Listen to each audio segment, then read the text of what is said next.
And from California to Brownsville, a grassroots volunteer group visiting the border region to deliver donations and stand in solidarity for unaccompanied minors.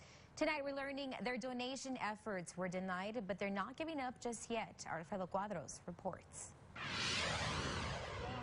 They call themselves the Bay Area Border Relief.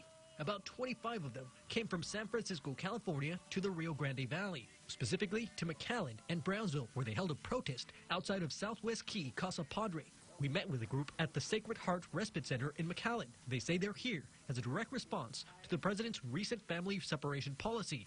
It is still happening, and because it's not on the front page news anymore, I would say the collective conscience in our country has kind of settled down because they think it's over with. On December 1st, they had a truck with donations, gathered volunteers, and attempted to deliver 1,500 bags to unaccompanied minors at the Brownsville Detention Center. Their request denied, as the organization does not take any donations directly. Very disappointing that even something that simple to be able to provide those children. And when we stood out there and we had our signs and we did a little walk around in solidarity with them, and we just hope that those children felt the love from outside. But their efforts were not in vain.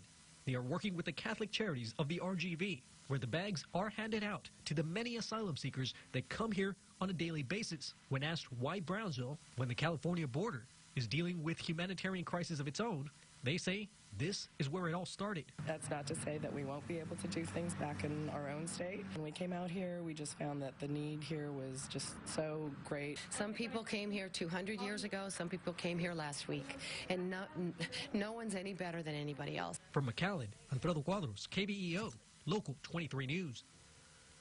Sister Norma Pimentel at the McAllen Respite Center tells us they're thankful for all of the visitors who came together to help care for the immigrant families.